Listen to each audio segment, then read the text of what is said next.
नाज़रीन, रुपया पैसा में आपको खुश आमदीद कहते हैं। मैं हूं अली नासिर। आज जिस मौजू के ऊपर हम बात करेंगे वो है डॉलर की गिरती कदर और रुपए की मजबूती। क्या ये पायदार है? आगे आने वाले साल यानी 2021 के अंदर मामलात किस समझ जाएंगे? डॉलर किस बैंड के दरमियान मूव कर सकता है? आजकल हर ताजिर सनतकार इसके मुतल्लिक जानना चाह रहा है। इसके पीछे क्या अवामिल हैं, ये भी जानना बहुत ज़रूरी है। एक चीज़ मैं बता दूं जो कि गौर तलब है, वो ये है कि मुल्क में तरसीलात के अंदर भी ऐसा बतलाया गया हुकूमत की जानिब से कि तारीख़ी तौर पर रिकॉर्ड इजाफ़ा हुआ। एक मियाद वक्त की दी उन्होंने, कहा इस मियाद में जो है बड़ा इजाफ़ा हुआ और बड़े अच्छे फिगर्स और नंबर्स आए हैं। इसके अलावा हुकूमत ने यह भी दावा किया है, और इसके लिए ज़ाहिर बात है स्टेटिस्टिक्स भी मौजूद हैं, कि करंट अकाउंट सरप्लस हो गया है। यानी माजी में ये खसारा होता था करंट अकाउंट का, अब ये सरप्लस हो गया है। और तारीख़ में कम ही ऐसा हुआ है कि पाकिस्तान के अंदर करंट अकाउंट सरप्लस हुआ हो। बिलखुसूस इस हुकूमत ने काविश और कोशिश भी यही की थी कि ये हो जाए। तिजारती खसारे के अंदर भी इनकी राय के मुताबिक कुछ बेहतरी आने की तवक्को भी है। कुछ मामूली बेहतरी माजी में आई भी है, यानी माजी करीब के अंदर इसी हुकूमत के दौर के दौरान। फिर साथ साथ इनका ये भी कहना है कि इंपोर्ट्स के अंदर एक डिक्लाइन आई है और ये उस पर काम कर रहे हैं कि किसी तरह एक्सपोर्ट्स में खातिर खा इजाफा हो, मार्जिनल ना हो। इस बारे में तो हम काफ़ी दफ़ा बात कर चुके हैं माजी में। तो इनका कहना ये है कि मामलात यहाँ पर बहुत बेहतर हो गए। इसके अलावा मुल्क कोशिश भी ये कर रहा है, हुकूमत भी ये कोशिश कर रही है कि हमारे रिज़र्व्स भी किसी तरह बढ़ाए जाएं और उनमें इजाफ़ा इस कदर कर दिया जाए कि मुल्की मामलात जो हैं बिल्कुल काबू में आ जाएं।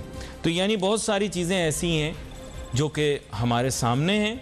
कुछ चीज़ें ऐसी हैं जिनके बारे में इतना वावेला नहीं किया गया, लेकिन वो हो गई हैं। वो जानने की कोशिश करेंगे उनके क्या असरात मुरतब हो रहे हैं, आ रही हैं। कुछ ऐसा भी महसूस करते हैं कि इम्पोर्टर्स को बेनिफिट देने के लिए शायद ये काम किया गया है।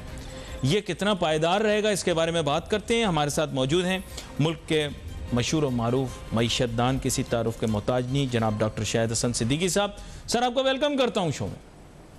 बहुत शुक्रिया सर। इस मुतालिक तो मुझे इजाज़त दें, मैं हुकूमत को मुबारकबाद दे दूँ कि डॉलर की कदर कितनी बढ़ गई थी, अब उसको कम कर दिया।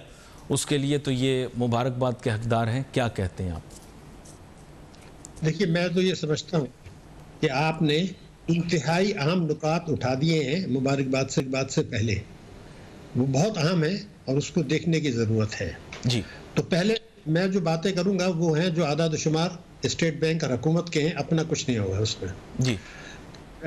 अगर हम देखें जून 2008 से अगस्त 2018 तक, जिस दिन इमरान खान साहब ने हल्फ उठाया था, तो ये जो 10 साल से ज़्यादा का अरसा था, इसमें रुपए की कदर गिरी है टोटल मिला के कोई 53 रुपये फी डॉलर, यानी 5 रुपया 30 पैसे डॉलर एक साल में औसतन जी। ये 10 साल का रिकॉर्ड है जी। इसके बाद जो अगस्त 18 से जून 2020 आ गया, उसमें रुपए की कदर गिर गई जो है तकरीबन 47 रुपया। अब सवाल ये पैदा होता है कि क्या ये जो गिराई गई थी ये मसनूई थी, क्या ये मिस्टीरियस थी, क्या इसका कोई जवाब था और क्या इससे कोई मकसद हासिल हुआ? लेकिन मैं आपको बता दूं, जिसमें पाकिस्तान में लोग बात करते में शर्मा रहे हैं कि जब हुकूमत आई थी तो दिवालिया का नारा लगाया गया था और कहा हमारे रिजर्व्स खत्म हो गए। अगर मैं आपकी खिदमत में ये अर्ज करूं, जो लोग आपके सुन रहे हैं, कि 19 जून 2020 को जब जारी हिसाबात का खसारा, जैसे आपने जिक्र किया, 20 अरब डॉलर से 3 अरब डॉलर पर आ गया था, पाकिस्तान की तारीख में रिकॉर्ड था, हमारे स्टेट बैंक के रिजर्व्स गिर गए थे। तो सवाल यह है कि अगर ये करंट अकाउंट डेफिसिट जेन्युइनली नीचे आया था तो स्टेट बैंक के रिजर्व उससे कम क्यों थे जो इनको विरसे में मिले थे? जरा इसका जवाब तो दे देना। एक सवाल तो आप उठाए ना। नहीं, बात आपकी बड़ी गहरी है। उसकी वजह यह है कि ये तो एक बहुत बड़ा तजाद है जिसको जो है किसी न किसी तरीके से एक्सप्लेन करना ज़रूरी है। जो बात आपने देखिए ना, आपने खुद कर दिया है इशारों में, ऐसी कोई बात नहीं है। मैं कोई नहीं, आपने जो नुकात उठाए इसका मतलब ही आपके इल्म में है वो चीज़। एक दूसरा, ये जो 17 अरब डॉलर की कमी हो गई, यानी 20 अरब डॉलर से 3 अरब डॉलर, रिजर्व तो गिर गए, उसका रिफ्लेक्शन कहाँ नजर आया? एक बात मैं पूछ रहा हूँ ना, कहीं तो नजर आना चाहिए कि करंट अकाउंट डेफिसिट कम हुआ। एक तो ये चीज़ हो गई। तीसरा मेरा जो नुक्ता है वो ये है कि 2 जून 2018-20 को, अभी ये हमारा 168 रुपए का डॉलर था, आज ये 161 रुपए का आ गया। तो मैं ये पूछना चाहता हूँ कि इन 4 महीने में क्या हुआ है। जहां तक मुझे पता है करंट अकाउंट डेफिसिट आपका बढ़ा है, एक्सपोर्ट्स आपकी गिरी हैं। तो एक सवाल ये कि जब रिजर्व्स गिर गए थे तो आपने कौन सी जगलरी करी ये है कि जून से अब तक 3 अरब डॉलर के आपके रिजर्व्स बढ़ गए। तो क्या आपने ऐसा तो नहीं है कि जो डॉलर अकाउंट्स हैं उसके अगेंस्ट कर्जा ले लिया है और वो कर्जा लेके रिजर्व्स बढ़ा लिए हॉट मनी। तो क्या ये वही मसनूई हरकतें नहीं हुई जो डार साहब को ब्लेम किया जा रहा है? क्या ये जो रुपए की कदर गिराई गई थी ये दूसरा एक्सट्रीम नहीं था? जो डार साहब ने एक एक्सट्रीम किया था, इन्होंने दूसरा एक्सट्रीम कर दिया। इसमें कोई शुबे की बात नहीं है। उसकी वजह यह है कि डार साहब ने जब मसनूई रखी थी तो मेरा एक सवाल है, आपने कई दफे नुक्ता उठाया है, सवाल यह कि स्टेट बैंक ये कहता है जी मैं खुद मुख्तार हूं। जब भी रुपए की कदर गिरी स्टेट बैंक ने एक नोटिफिकेशन इशू किया कि हमने ये कदर मार्केट बेस्ड है। उन्होंने कभी नहीं कहा, हुकूमत ने कहा है।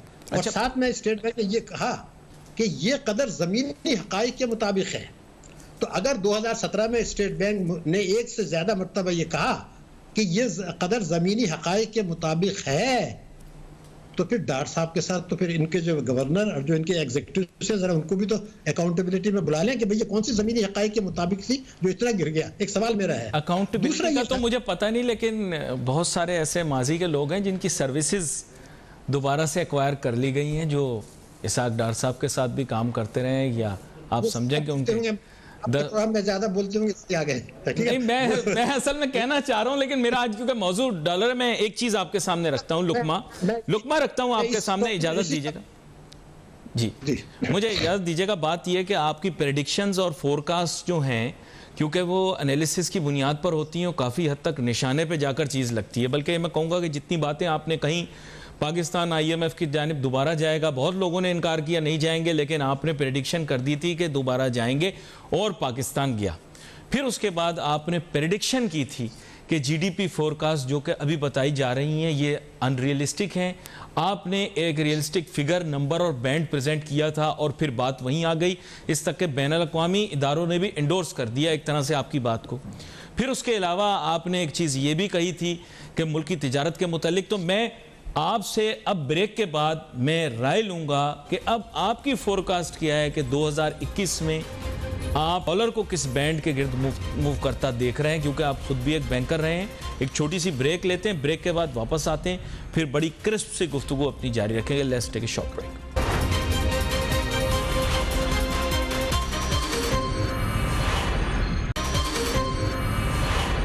वो अगर रिजर्व बढ़ाने के लिए इंटरवीन करता है, स्पेकुलेशन को रोकने के लिए करता है, तो ये तो उसकी जिम्मेदारी है, उस पर हमें एतराज करने का हक नहीं है। मैं जो आपको बता रहा हूँ कि रिजर्व्स को जून के बाद जिस तरीके से बढ़ाया गया है वो इंटरवेंशन से नहीं है, वो बोरोड पैसा है। देखिए अभी इस तरह की कैफियत में खेल क्या कर रहे हैं, मैं आपको एक मिसाल दे दूं, आपकी समझ में आ जाएगा। जी मुझे मिसाल। इस वक्त आप डॉलर डिपॉजिट जो है, मैं बड़ा क्लियर बात कर रहा हूँ, जी डॉलर पर पाकिस्तान डॉलर डिपॉजिट पर 0.5% इंटरेस्ट है, 0.5%। जी आपके इल्म में पाकिस्तान से बाहर दुनिया भर में भी 0.5% या उससे नीचे है। जी हमारा स्टेट बैंक ने नया पाकिस्तान सर्टिफिकेट निकाल दिया। खुदा के गजब से डरे, आप ये कह रहे हैं कि जो लोग मुल्क में पाकिस्तान में रहते हैं यहाँ पर जी, जिन्होंने चोरी का पैसा, रिश्वत का पैसा बाहर भेज दिया और प्राइम मिनिस्टर इमरान खान की एमनेस्टी से फायदा उठाया, उन्होंने 6% यकमुश्त दे दिया और कहा वो पैसा बाहर रख दे, बाहर ही रहने दे, हो गया ठीक है। गलत किया, वो पैसा यहाँ आना चाहिए था, हमें डॉलर लेकिन कर दिया, बात खत्म हो गई। अब ये जो नया पाकिस्तान आया है उसमें ये कहा है कि आप अगर 5 साल के लिए रखें तो 7% मुनाफा मिलेगा, 7%, 7%। इसका मतलब यह है कि 5 साल में उनको 37% मिल जाएगा। अगर वो डॉलर जो बाहर पड़ा था 6% नहीं ले हम लेते तो वहां 0.5% से उनको 2-3% मिल जाता। अब ये जो 37% आपने उनको दे दिया, पहले तो ये कि रेजिडेंट पाकिस्तानी इसको आप क्यों एनकरेज कर रहे हैं? मेरे मुल्क में जो है, जब मैं बैंक में पैसा रखता हूं मुझे 5.5 मिलता है सेविंग बैंक पर, उस पर 15% टैक्स है। ये कहते हैं कि उस चोरी के पैसे को 10% टैक्स होगा। तो ये जो इस तरह की कैफियत में रिजर्व को संभालने के लिए अब समंदर पर पाकिस्तानी इस पर एतमाद करते हैं या नहीं करते, इस जबरदस्त मुनाफे पर अगर वो एतमाद नहीं करें तो उसका जवाब है, उसका जवाब मैं आपको बता दूं। 2018, एक जुमला पूरा कर लूं, 2018 में 5 अरब डॉलर की टोटल बैरूनी सरमायाकारी आई। 2 साल 3 महीने में उसकी आधी भी नहीं आई। अब ये गौर तो करें क्या है। मैं इस पर जरूर गौर करता हूं। मैं डॉक्टर सलमान शाह साहब का सबसे पहले तो शुक्रिया अदा करता हूं कि वो हमारे साथ शामिल हुए, उन्होंने अपना टाइम दिया हमें और उन्होंने अपनी उनकी जो मैं कहूं जो उनका एक तरह का फोरकास्ट है वो ये है कि वो स्टेबल कह रहे हैं कि ये स्टेबल रहेगा, पहले जैसी जो कैफियत थी वो नहीं होगी कि अचानक डॉलर की कदर के अंदर इजाफा हो जाएगा, क्योंकि उन्होंने कहा कि जो शुमारियात उन्हें बता रहे हैं और जो मामलात हालात को वो देख रहे हैं, इस पस मंज़र के अंदर ये रेट स्टेबल रहेगा। और डॉक्टर शाहिद हसन सिद्दीकी साहब से तो गुफ्तगू वैसे ही जारी है, तो इनकी आरा तो आपके सामने आ ही रही हैं। यहाँ पर छोटी सी ब्रेक लेते हैं, ब्रेक के बाद वापस आते हैं, फिर किसी माहिर माशियात से राय लेने की कोशिश करते हैं इनके साथ साथ कि क्या सोचते हैं डॉलर के रेट के मुतालिक। Let's take short break.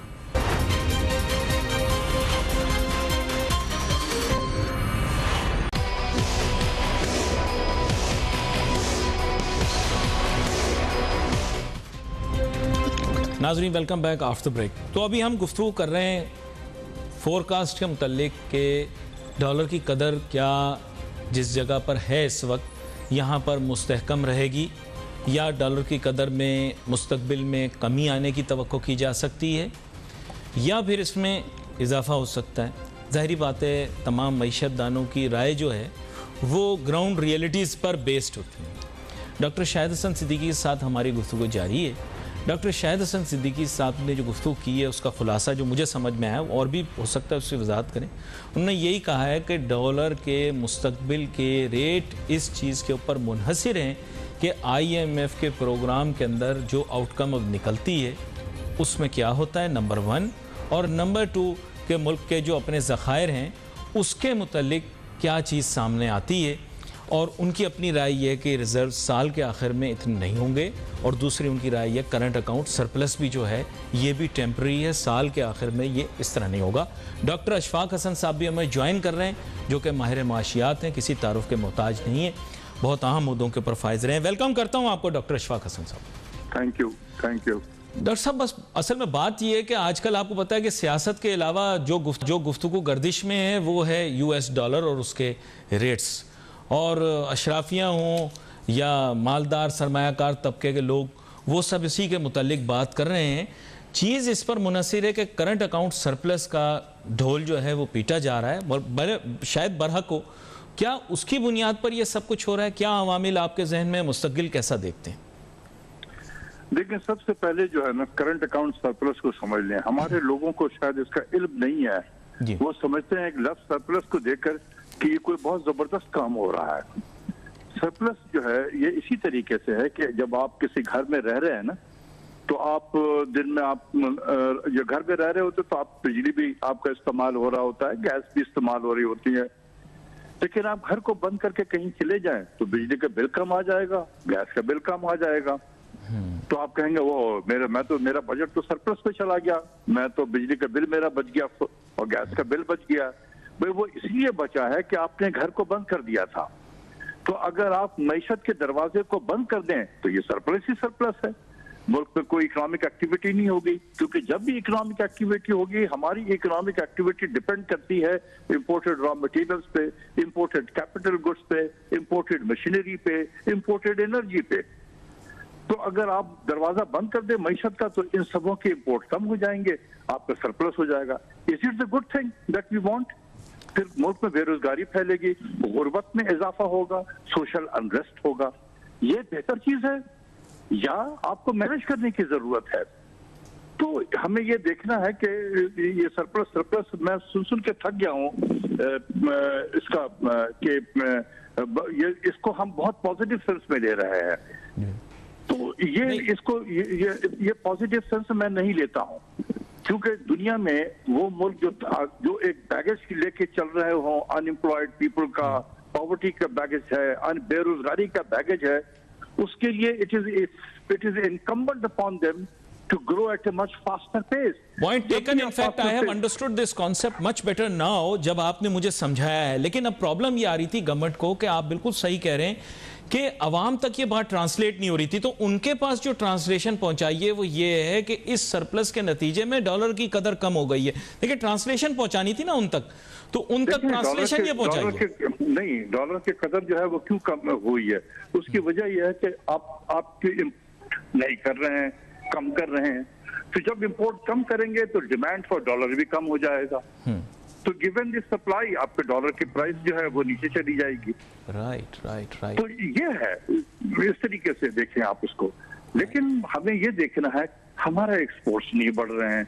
हम करंट अकाउंट सरप्लस की तो बात करते हैं, लेकिन ये नहीं देखते कि एक्सपोर्ट्स हमारा एक क्वार्टर में 10-11% डिक्लाइन कर गया है। नहीं, ये बात आप, हमारा ट्रेड गैप बढ़ गया है, इस वक्त जो हमें चाहिए, हमें अपने इंपोर्ट की तरफ तवज्जो देनी चाहिए। अगर हुकूमत वक्त कोई अगर सुन रहा हो ये मेरी बात, तो मैं उसको ये मशवरा दूंगा कि खुदा के वास्ते आप अपने इंपोर्ट की तरफ तवज्जो दें, फिर वो वही लग्जरी आइटम्स, वही अननेसेसरी गुड्स जो है उसकी रफ्तार फिर वही मोबाइल फोन और वो गाड़ियां जैसे आ रही थी वो दोबारा हो गई है।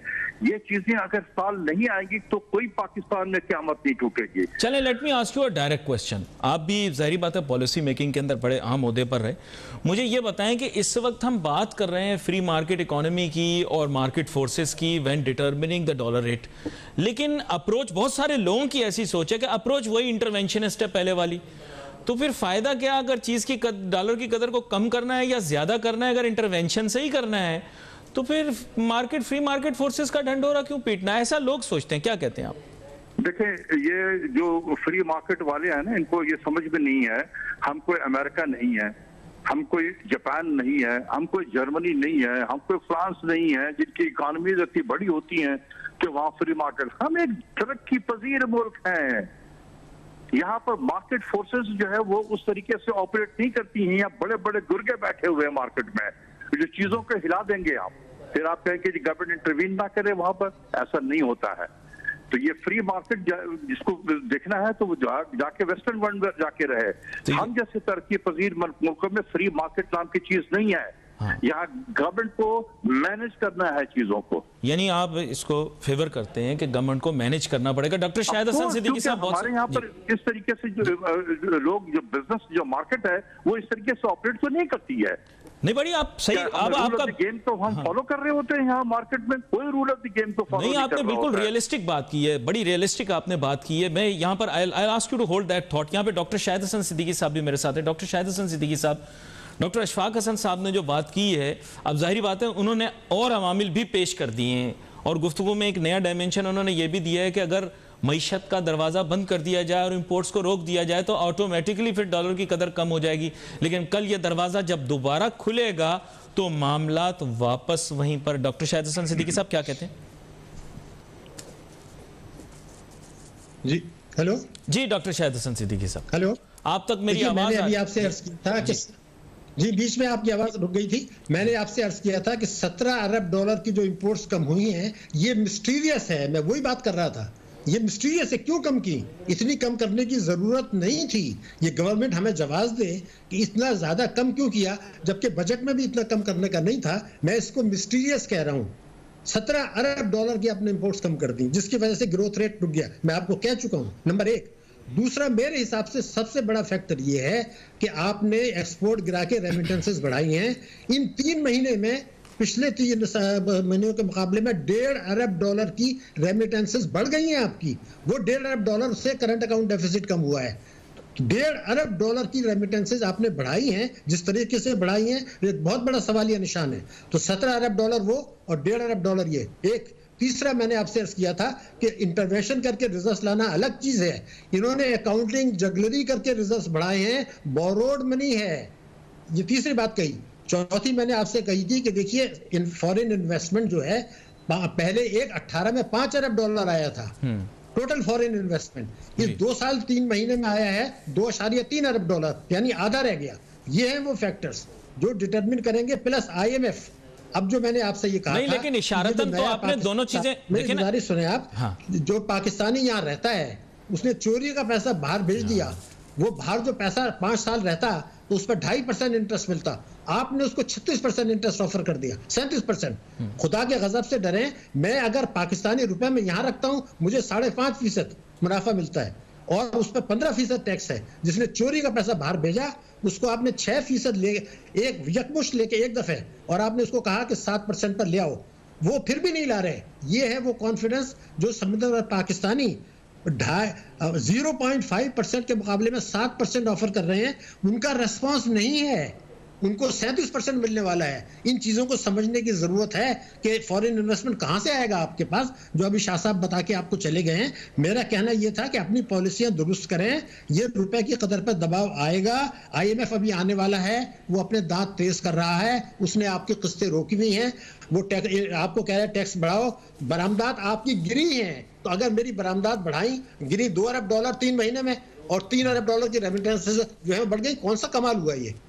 तो ये नुकसानदेह है पाकिस्तान की मईशत के लिए। इसलिए मैं कहता हूं कि सियासत छोड़ें, जो माहिरीन बता रहे हैं, जो हुकूमत की मुलाजमत में नहीं है, उनकी बातें सुने और उसको उनसे आके फिर आप मुनाज़ा कर लें, आप बुलाएं उनको, आके बात करें हमसे। इस पर तो आपके साथ एक और तफसीली सेशन भी होगा, और इस दफ़ा मैं चाहूँगा कि आपसे थोड़ा वक्त मैं लूँ, और साथ में जो है मैं चाहूँगा कि कुछ इंपोर्टर्स और एक्सपोर्टर्स यानी पाकिस्तान के सबसे मायनाज, तो उनसे भी मैं चंद उनकी राय ले लूँ, आपकी भी ले लूँ। इस सिलसिले को ज़रा जारी रखा जाए तो आपको आगे आने वाले दिनों के अंदर एक मरतबा फिर दोबारा से तकलीफ दूंगा, क्योंकि आपकी राय जो है वो एक कंसिंग फैक्टर होती है उसके अंदर। तो हम इंपोर्टर और एक्सपोर्टर को भी लेंगे ताकि मुख्तलिफ जावियों से इस मामले को देखा जा सके। जाहिर बात है जिसका पैसा लगा हुआ होगा उसकी भी अपनी कुछ राय होगी।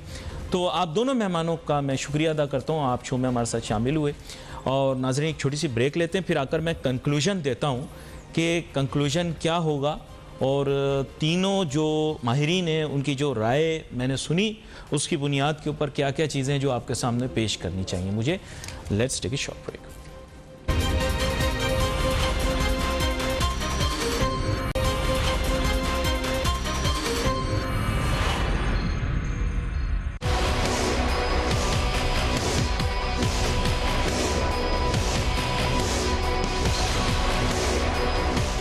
नाज़रीन वेलकम बैक आफ्टर ब्रेक। गुफ्तगू हमारी जारी थी जनाब। हमने एक्सपर्ट्स से जानने की कोशिश की कि डॉलर की कदर के अंदर जो हम कमी देख रहे हैं वो कितनी रियलिस्टिक और सस्टेनेबल है। देखें दोनों एलिमेंट्स हैं, और उसके अंदर ज़ाहिरी बात है हमारे पास 3 आरा आई। कुछ चीज़ें मुश्तरक थी, कुछ चीज़ों के अंदर कुछ एडिड जिसे मैं कहूँगा कि फैक्टर्स हैं जो कि सामने आए। जहाँ देखें डॉक्टर शाहिद हसन सिद्दीकी साहब को, तो उन्होंने यही कहा कि डॉलर की कदर जो है उसका तयन 2 चीज़ों के ऊपर मुनहसर होगा। एक चीज़ ये होगी कि IMF के साथ जो मामलात हमारे तय पाते हैं वो, और हमारे अपने मुल्क के जो रिज़र्व्स हैं वो। तो ये साल के आखिर में उनका ऐसा कहना था कि शायद चीज़ें वैसी ना रहें जैसे अभी दिख रही हैं। तो इशारतन ही मैं कह सकता हूँ एक बात कि सस्टेनेबिलिटी के बारे में बंदा अभी कुछ पाबंदी से नहीं कह सकता कि ये टेम्पररी चीज़ जो है ये कंटिन्यू करेगी या नहीं, सस्टेनेबल है कि नहीं। दूसरी चीज़, हमारे साथ फिर शामिल गुफ्तगू है डॉक्टर सलमान शाह साहब, साबिक वफाकी वज़ीर रहे ख़जाना के। उन्होंने जो बात की, उन्होंने कहा कि ये रिलाई करेगा 2 चीज़ों पर, एक इन्वेस्टमेंट्स पर FDI और दूसरा रिज़र्व्स पर। इसके मुतालिक उन्होंने तवक्कुआत का इजहार किया कि रिज़र्व्स बेहतर बिल्ड होंगे, और दूसरी बात उन्होंने ये कहा कि इन्वेस्टमेंट्स के मुतालिक उनकी एक, जिसे आप कह सकते हैं कि अच्छी सोच थी कि आगे चल के ज़्यादा आएंगे। उन्होंने भी वजाहत से ये बात कही कि बेसिकली वो स्टेबिलिटी के मुतालिक बात कर रहे हैं कि डॉलर की जो कदर होगी ये रिलेटिवली स्टेबल होगी, पहले की तरह नहीं हो जाएगी जनाब एकदम उसमें इजाफा हो जाए। और तीसरा डॉक्टर अशफाक हसन साहब, उन्होंने कहा कि मईशत का दरवाज़ा बंद हो गया और इम्पोर्ट्स हमारे नहीं अभी हुई, तो इस वजह से डॉलर की कदर के अंदर हम इस्तेहकाम देख रहे हैं। आगे चल के जब ये सिलसिला चल पड़ेगा तो फिर शायद हालात मामलात वैसे ना रहें। एग्जैक्ट फिगर्स नंबर ज़ाहिरी बात है मईशतदान ने नहीं दिए, तो उसके बारे में हम मुस्तकबिल में कोशिश करेंगे कि हम कारोबारी सनती लोगों को भी बुलाएं जिनका कारोबार इससे मुंसलिक होता है, वो फिर थोड़ा फिगर्स नंबर्स पे भी बात करते हैं। Wait for your messages on Facebook. यहाँ पे अली नासिर हमारी टीम को इजाज़त दीजिए। अल्लाह हाफ़िज़।